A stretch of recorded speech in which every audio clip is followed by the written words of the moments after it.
Jajaran Satreskrim Polres Bojonegoro, Jawa Timur berhasil menangkap 2 pelaku pencurian sepeda motor yang beraksi dengan modus baru. Dalam melakukan aksinya, pelaku tidak menggunakan kunci T, namun hanya memakai aluminium foil bekas bungkus rokok untuk menyalakan motor yang hendak dicurinya.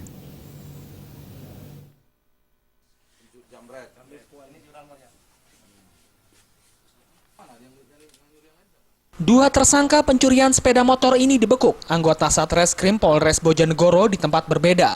Mereka adalah PS, 31 tahun, warga desa Ledok Kulon, Kecamatan Kota, dan MN, 15 tahun, warga desa Celangap, Kecamatan Kalitidu, Kabupaten Bojonegoro. Dalam menjalankan aksinya, kedua tersangka cukup cerdik. Mereka tidak menggunakan kunci T, seperti yang dipakai kebanyakan pencuri kendaraan bermotor. Tersangka hanya menggunakan aluminium foil bekas bungkus rokok untuk menyalakan mesin motor yang akan dicuri. Caranya tutup busi dibuka terlebih dahulu, kemudian aluminium foil dimasukkan ke dalam tempat busi. Setelah itu kabel yang terhubung ke starter dicabut. Tersangka melakukan aksinya hanya dalam waktu 10 menit. Tersangka berhasil ditangkap setelah polisi mendapatkan laporan dari korban.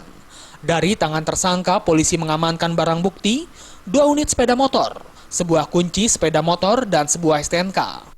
Melalui proses penyelidikan yang panjang, informasi dari masyarakat, akhirnya kita tangkap pelakunya sekarang. Dengan modus baru nih kelihatannya? Ya, ini baru modus baru kan, lebih agak canggih nih. Jadi bukan pakai kunci T, tapi busi dicabut, dikasih gerenceng apa? Gerenceng itu apa? Bungkusnya rokok itu. Bungkus rokok dong, bungkus rokok yang aluminium foil, aluminium foil. Itu Gerenceng lah. Ada berapa unit motor? Untuk mempertanggungjawabkan perbuatannya, kedua tersangka pencurian kendaraan bermotor ini harus mendekam dalam sel tahanan Mapolres Bojonegoro. Dari Bojonegoro, Jawa Timur, Sumali Malwapati.